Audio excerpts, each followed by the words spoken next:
বরাক দর্পণ studio. নমস্কার, news Barak দর্পণ studio থেকে সবাইকে শুভ সন্ধ্যা। আজকের গুরুত্বপূর্ণ বেশ কয়েকটি খবর। আজ গুয়াহাটি উচ্চ ন্যায়ালয় এর বিচারপতি পার্থিব জ্যোতি শইকিয়া কংগ্রেস নেতা পবন খেড়ার অগ্রিম জামিনের আবেদন খারিজ করেছেন। আজ সকাল 10:30 এই রায় ঘোষণা করা হয়। উল্লেখ্য, এর আগের দিন আদালত রায় সংরক্ষিত রেখেছিল। মামলাটি দায়ের হয় অসমের মুখ্যমন্ত্রী ডক্টর হিমন্ত বিশ্ব শর্মার স্ত্রী রিনিকি ভুইয়া শর্মার অভিযোগের ভিত্তিতে। অভিযোগে বলা হয়, নির্বাচনের আগে তার নামে একাধিক দেশের পাসপোর্ট থাকার ভুয়া তথ্য প্রচার করা হয়েছে। এই অভিযোগের ভিত্তিতে পবন খেড়ার বিরুদ্ধে ভুয়া তথ্য প্রচার, প্রতারণা, জালিয়াতি ও মানহানি সহ একাধিক ধারায় মামলা দায়ের করা হয়েছে। উল্লেখযোগ্যভাবে পূর্বে সুপ্রিম কোর্ট নির্দেশ দিয়েছিল যে তিনি সংশ্লিষ্ট আদালতে জামিনের জন্য আবেদন করবেন। সেই আবেদনের শুনানির পরই গুয়াহাটি উচ্চ আদালত এই রায় ঘোষণা করে। জুবিন গার্গ হত্যা মামলায় আজ চার্জ গঠনের ধারাবাহিক শুনানি চলছে। বৃহস্পতিবার শামকানু মহন্তের জামিন আবেদনের শুনানি সম্পন্ন হয়েছে। 30 এপ্রিল শামকানুর জামিন আবেদনের রায় ঘোষণা করবে আদালত। আজ সিদ্ধান্ত শর্মার জামিন আবেদনের শুনানি গ্রহণ করবে গুয়াহাটি আদালত। অসমের জনপ্রিয় শিল্পী জুবিন গার্গকে ঘিরে অযথা বিতর্ক না করার আহ্বান জানালেন গায়িকা দীপলিনা ডেকা। তিনি বলেন, জুবিন গার্গ জীবিত এবং শান্তি চান, তাকে শান্তিতে থাকতে দেওয়া উচিত। শিলচরে আয়োজিত আসুর মুক্ত বিহু অনুষ্ঠানে গান পরিবেশনের পর দীপলিনার এই মন্তব্য। জুবিনের সঙ্গে গান ও মিশন চায়না ছবিতে কাজ করার স্মৃতিও তিনি তুলে ধরেন। বিহু অনুষ্ঠানে বিভিন্ন জনগোষ্ঠীর নাচ গানে ঐক্যের ছবি ফুটে ওঠে। শেষে দীপলিনার গানেই অনুষ্ঠানের সমাপ্তি হয়। গুয়াহাটির পল্টন বাজারে এক মর্মান্তিক সড়ক দুর্ঘটনায় 2.5 বছরের এক শিশুর মৃত্যু হয়েছে। থার গাড়ির ধাক্কায় ঘটনাস্থলে শিশুটির প্রাণ যায়। ঘটনার পর এলাকায় তীব্র উত্তেজনা ছড়ায়। গাড়ির চালক মিন্টু আলী শনাক্ত করেছে পুলিশ। গাড়িটি নথিভুক্ত ছিল না বলে জানা গেছে। আহত শিশুকে সাহায্য করতে আসা একটি সুইফট গাড়ির চালক দিগম্বর ডেকাকেও ক্ষুব্ধ জনতা আক্রমণ করে এবং গাড়ি ভাঙচুর চালায়। পুলিশ ঘটনাস্থলে পৌঁছে পরিস্থিতি নিয়ন্ত্রণে আনে এবং গাড়িটি জব্দ করে তদন্ত চলছে।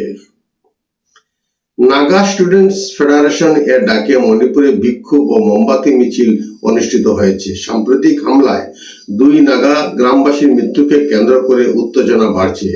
নাগা সংগঠন কুকি জঙ্গিদের বিরুদ্ধে কড়া পদক্ষেপের দাবি জানিয়েছে। উখরুল জেলায় 18 এপ্রিলের গুলিবর্ষণের ঘটনায় এই মৃত্যু ঘটে। এনএসএফ জানায়, এটি শুধু সুখ নয়, ন্যায় বিচারের দাবিতে প্রতিবাদ। পাশাপাশি বিষয়টি আন্তর্জাতিক মহলেও তোলা হয়েছে। মার্কিন super aircraft carrier USS George H.W. Bush 90টি যুদ্ধ বিমান ও প্রায় 5000 সেনা নিয়ে পশ্চিম এশিয়ায় পৌঁছেছে। এর ফলে এই অঞ্চলে আমেরিকার মোট 3টি রণতরী মোতায়েন হলো। আগে থেকেই ছিল ইউএসএস এব্রাহাম লিঙ্কন এবং ইউএসএস জেরাল্ড আর ফোর্ড। এই পারমাণবিক শক্তিচালিত রণতরী দীর্ঘদিন জ্বালানি ছাড়াই সমুদ্রে থাকতে পারে এবং দূরবর্তী লক্ষ্য বস্তুতে হামলা চালাতে সক্ষম। ইরানের সঙ্গে বাড়তে থাকা উত্তেজনার মধ্যেই এই মোতায়েন পরিস্থিতিকে আরো সংবেদনশীল করে তুলেছে। মার্কিন প্রেসিডেন্ট ডোনাল্ড ট্রাম্প জানিয়েছেন, ইসরায়েল ও লেবাননের মধ্যে যুদ্ধবিরতির মেয়াদ আরো 3 সপ্তাহ বাড়ানো হয়েছে। এই সময়ের মধ্যে 2 দেশের মধ্যে আলোচনার সম্ভাবনা রয়েছে। তিনি ইরানকে দুষে বলেন, হিজবুল্লাহকে অর্থ সহায়তা বন্ধ না করলে অঞ্চলে স্থায়ী শান্তি আসবে না। আমেরিকা লেবাননকে সহযোগিতা করবে বলেও জানান। মার্কিন প্রেসিডেন্ট ডোনাল্ড ট্রাম্প ভারতের সম্পর্কে নরককুণ্ড বলে মন্তব্য করায় বিতর্ক শুরু হয়। এর জবাবে ইরানিয়ান কনসুলেট ইন মুম্বাই ট্রাম্পকে বিদ্রুপ করে বলে, আগে ভারতে এসে দেখে তারপর মন্তব্য করুন। তারা একটি ভিডিও প্রকাশ করে ভারতের সংস্কৃতি ও জীবন তুলে ধরে। ভারতের বিদেশ মন্ত্রক ডোনাল্ড ট্রাম্পের এই মন্তব্যকে কুরুচিপূর্ণ ও তথ্যহীন বলে সমালোচনা করেছে। আমেরিকা লুইজিয়ানার বেটন রুজে একটি শপিং মলে গুলিবর্ষণে অন্তত 10 জন আহত হয়েছে, যার মধ্যে দুইজনের অবস্থা গুরুতর। পুলিশের মতে ফুড কোর্টে দলের বৎসা থেকে এই গোলাগুলির সূত্রপাত। আহতদের হাসপাতালে ভর্তি করা হয়েছে এবং হামলাকারীদের খোঁজ চলছে। ঘটনার পর মল বন্ধ করে দেওয়া হয়। মেয়র সিড এডওয়ার্ডস ও সিনেটর বিল ক্যাসিডি উদ্বেগ প্রকাশ করেছেন।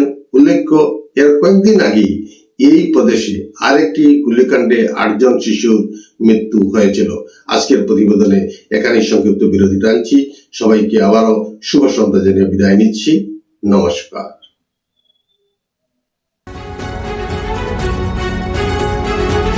নিউজ বরাক দর্পণ স্টুডিও।